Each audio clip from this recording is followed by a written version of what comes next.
Olá pessoal, bem-vindos ao Micro Resource, com vocês as continuidades do orçamento 184, aquela instalação simples de um Windows 10 num equipamento Delgin, né, modelo E3 Nano, né, da linha New Era. E eu fiquei tremendamente surpreso com o desempenho desse hardware. Né? Durante a análise do meu vídeo, do primeiro vídeo, eu cheguei a fazer um levantamento do hardware dele, vi que ele tinha pouca memória, vi que ele tinha um processador Celeron. Eu não conhecia esse tipo de hardware. Né? Esse processador J1800 é um processador que eu não conhecia. Está aqui o Windows, né? Está carregado, o tempo de resposta dele está dentro do aceitável. Né? Tudo bem, a gente sabe que o equipamento aqui está trabalhando só com o Windows nesse momento, né? A gente não tem nenhum job rodando nele. Mas qual não foi minha surpresa em ver, ó, ele está até baixando alguma coisa aqui, né? Eu coloquei uma conexão nele, então ele deve estar provavelmente buscando atualizações aí na internet. Qual não foi minha surpresa de ver que esse equipamento estava apresentando um desempenho assim bem acima do que eu estava esperando, né? E aí eu saí para fazer algumas verificações e pude levantar o seguinte: esse Eugene da modelo New Era E3 Nano, ele vem com um processador da Intel que eu não conhecia, né, um Celeron modelo J1800. Esse Celeron J1800 ele trabalha com um socket 1170 no formato BGA. Né? Ele é um FC BGA, ou seja, o chip, o processador é soldado na placa-mãe. Tá? Esse processador, ele, a plena potência, ele consegue até clocks de até 2.58 GHz. Nominal, a frequência de trabalho dele é 2.41. E aí começaram as surpresas. Esse é um processador de duplo núcleo, ou seja, ele é um dual core, que é excelente, né? É uma máquina que já vai ter um desempenho bem maior do que eu imaginava.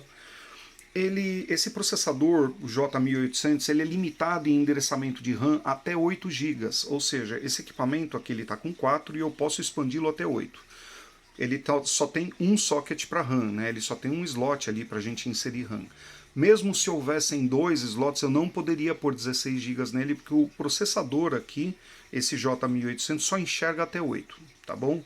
Então, tenham sempre em mente, é muito importante vocês levantarem informação do processador que está equipando o equipamento que vocês estão mexendo, para poder ver qual é a capacidade, o número de slots de RAM e qual a capacidade máxima de endereçamento pelo processador. Né? Existem muitos notebooks que vêm com 2 slots de RAM, no entanto, se você tentar popular com o máximo de memória, às vezes o processador não alcança. Né? Então, se esse cara aqui tivesse 2 slots para RAM, eu só conseguiria colocar no máximo 8 GB. Eu teria que usar 2 bancos de 4. Porque se eu colocasse 2 bancos de 8, ele ia continuar com 8. Tá bem? Então, esse cara aqui ele tem 1 MB de caixa L2, aquela memória que é auxiliar, né? Ele foi introduzido no mercado no quarto trimestre de 2013 e ele já foi descontinuado. Tá? Esse processador não é mais fabricado pela Intel. Então, se vocês forem encontrar equipamentos desses, fatalmente serão usados. Né? São excelentes equipamentos, eu gostei demais dele, muito bom mesmo. O TDP desse computador aqui, né, que é o Thermal Power Design, ele é feito para dissipar até 10 watts de calor. Quer dizer, uma quantidade de caloria muito pequena. Por isso que ele tem um sistema trocador tão simples, né? Que é uma flangezinha ali de metal bem simplinha, né? Ele tem uma placa gráfica bastante interessante, né? Ele tem uma placa gráfica modelo Intel Graphics for Intel Atom, né? Modelo Z3700. E a frequência de base dessa placa de vídeo é de 688 MHz, tendo um up, né, ela pode ser potenciada ao máximo, né, dando até 792 MHz. Ela aceita 2 monitores. Excelente, né? Olha o tamanho do equipamento. Né? Temos um equipamento aqui que consome pouquíssimo, acho que cerca de 65 watts. Né, a plena potência com diversos recursos. O processador vai praticamente consumir 10 watts, né, é o que ele está dispersando ali no TDP dele. Né, e eu fiquei muito surpreso com o desempenho do equipamento. Né. Então, foi uma grata surpresa. Para o pessoal, meu cliente, o equipamento está pronto. Né? Agora nós vamos partir aí para fazer a validação do sistema operacional junto à Microsoft. Por isso eu não fiz ainda a atualização para o kernel 22H1, nem para o 22H2.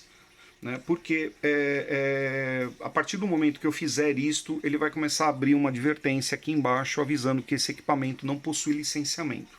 Tá? Eu quero evitar isso, né? Quero fazer o licenciamento antes de fazer as atualizações para que o equipamento não fique privado de receber nenhuma atualização. Tá bom? Então, pessoal, esse foi um vídeo aqui só para mostrar o efeito, né, do equipamento, e eu fiquei bastante surpreso aí com a velocidade que eu encontrei, né? Ele está realmente trabalhando bem bacana. Evidentemente, vai melhorar muito se nós trocarmos a unidade de disco aqui para uma unidade de disco padrão SSD e se for agregado mais 4 GB de memória para que ele passe a contar com 8 GB. Tá bom? Então, esse é um update que eu recomendo para esse equipamento aqui, New Era modelo E3 Nano.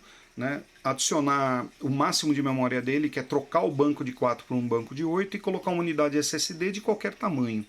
Qualquer tamanho já seria interessante. Se você tem pouco dinheiro e quer comprar uma unidade de SSD pequena, você pode colocar um SSD lá de 128 só para carregar o Windows e manter a unidade de disco magneto-mecânica como unidade 2, né, como uma segunda unidade, para fazer armazenamento de dados menos nobres, né, que não precisem de tanta velocidade. Tá bom? Então essas foram as tratativas aqui do orçamento 184. Espero vê-los nos próximos vídeos. Um abraço, tchau!